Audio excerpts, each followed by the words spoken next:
Welcome back to our series on Jean Piaget's cognitive development theory. Today, we will dive into the first stage of his theory, the sensorimotor stage. This stage is foundational to understanding how infants interact with the world and begin developing cognitively. It's the stage that spans from birth to around 2 years old. Here, children learn primarily through their senses and by manipulating objects around them. Let's begin exploring how this process unfolds. Learning through senses and object manipulation. In the sensorimotor stage, children learn about the world primarily through their senses and by physically interacting with objects. When infants are born, they rely heavily on what is immediately in front of them, the things they can see, touch, hear, and feel. For example, when you place a toy in front of a baby, they may reach for it, shake it, or even put it in their mouth. These actions are their way of learning about the toy. It's all about immediate interactions. At this stage, infants focus heavily on what they are doing and seeing. They explore through physical interactions with their immediate environment, often repeating actions to see what happens. This means they are highly focused on their own sensory experiences. When a baby presses a button on a toy and it makes a sound, they might press it over and over again to understand that connection between action and reaction. One of the most important milestones during this stage is when infants begin to understand that objects continue to exist even when they cannot see them. This is called object permanence. For example, if you're playing peekaboo with a baby, initially, they believe you've completely disappeared when you hide behind your hands. But as they grow, they start to realize that you're still there, even though they can't see you. This shows that their memory and cognitive abilities are developing. Before infants develop object permanence, we often say, out of sight, out of mind. This means that if something disappears from their view, it's as if it no longer exists to them. Imagine you're playing with a ball, and suddenly it rolls under the couch. To a very young infant, that ball is simply gone. It's as if it never existed. They won't search for it because they haven't yet grasped the idea that the ball still exists, even though they can't see it. Once children master object permanence, they begin to engage in what we call directed groping. This means they start to experiment with their movements to observe how their actions influence the world. For instance, they may shake a rattle one way, then another, to see how the sound changes. This marks the beginning of more purposeful, exploratory behavior, showing how their motor skills and cognitive abilities are working together. In directed groping, infants perform motor experiments to see what will happen when they manipulate objects in different ways.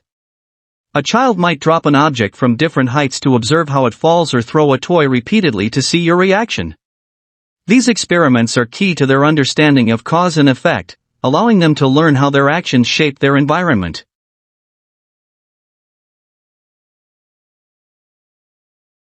Now that we've discussed object permanence and directed groping, let's move on to some other critical hallmarks of the sensorimotor stage.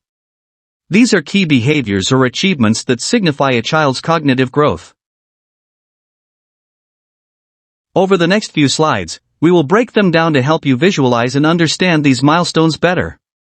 Each of these concepts helps us understand how infants begin to make sense of the world around them, starting with the basics of perception and moving towards more advanced cognitive abilities. Let's break these down one by one. Concept of permanence. We've already covered the concept of object permanence, but let's revisit it for a moment. Object permanence is a major milestone where children begin to understand that things continue to exist even when they can't see, hear, or touch them. For example, when you hide a toy behind your back, an infant without object permanence will think it's gone for good. But as they develop this concept, they know the toy is still there, even if they can't see it. This idea of permanence extends beyond just objects. Children start to understand that people and places remain the same even when they're out of sight. For example, think about a game of peekaboo. At first, the baby might think that you actually disappear when you cover your face. But eventually, they start to laugh when you hide your face, knowing that you are still there, even though they can't see you at that moment. Sensorimotor intelligence. Children begin thinking with action. They experiment through directed groping, learning about the world by physically manipulating it. We call this sensorimotor intelligence because they are using their senses and movements to explore and understand the world. At first, their actions may seem random, but soon they begin experimenting intentionally. They start learning cause and effect relationships by physically interacting with their environment. Imagine a child repeatedly dropping a spoon off their high chair. To us, it may seem like a simple, repetitive action, but to the child, they're learning something important. Every time they let go of the spoon, it falls to the ground. Through this experiment, they're figuring out how objects behave in the physical world. Next is representational thought, which is a huge leap in cognitive development. This is when a child starts to imagine things that aren't directly in front of them. For example, if you see a baby pretending to feed a doll, that's a clear sign of representational thought. The child is engaging in symbolic play by imagining that the doll is real and needs to be fed. This kind of symbolic thinking is an early form of abstract thought. Another example, picture a toddler cradling a toy telephone and babbling into it as if having a conversation. Even though there's no real person on the other end, the child is using their imagination to represent a situation that they've seen before, probably imitating their parents or an older sibling talking on the phone. Mental invention/discovery. As their cognitive abilities grow, infants can think out solutions before physically acting. It's when a child begins to solve problems mentally without having to physically try every option. They discover minor ways to resolve conflicts, like figuring out how to retrieve a toy that's slightly out of reach. We call this mental invention or discovery. Consider this scenario. Let's say a baby sees their favorite toy on the other side of the room, just out of reach. Instead of crawling over immediately, they might stop and think about how to get it, maybe by pulling a blanket it's sitting on or reaching for it with a tool. They're starting to understand that they can figure things out in their mind before actually doing it. Next, we have deferred imitation, which is when a child watches someone perform an action and then repeats it later. This shows that they're not only learning in the moment but also storing that information for future use. For example, imagine a child sees their parent waving goodbye when they leave for work. Later in the day, when the child is playing, they might wave their hand in a similar way, even though no one is around. This shows that the child has remembered the action and can imitate it after some time has passed. Finally, let's talk about solitary play. During this stage, children often engage in play by themselves. Solitary play is crucial because it allows infants to explore objects, manipulate them, and learn about their senses without the need for interaction with others. Think about a baby sitting on the floor with a set of stacking cups. They might sit there for several minutes, putting the cups together, taking them apart, and trying different combinations.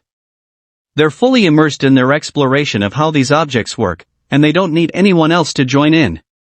This solitary play is an essential part of their development as they experiment with their surroundings. These concepts form the foundation of cognitive development in the earliest years of life. From understanding permanence to engaging in imitation, each of these milestones sets the stage for more complex thinking as children grow. And as we continue through Piaget's stages, we'll see how these abilities evolve and become more refined. In the next stage of Piaget's theory, the pre-operational stage, we shift our focus to preschoolers. This is where symbolic thinking begins to emerge, and children start to develop more advanced cognitive skills. But we'll dive deeper into that in our next video. Stay tuned as we explore how children's mental representations, play, and understanding of the world evolve during this exciting stage. So, in summary, the sensorimotor stage is all about infants learning through their senses and interactions with objects. They develop critical skills such as object permanence, directed groping, and representational thought. As they explore their surroundings, their cognitive abilities start to flourish. In the next video, we'll explore the pre-operational stage, where we'll see children taking huge leaps in their ability to use symbols and language, and how they start to grasp concepts like time and imagination. This stage is crucial for understanding how preschoolers think and interact with the world. Thank you for watching, and I'll see you in the next lesson. Cognitive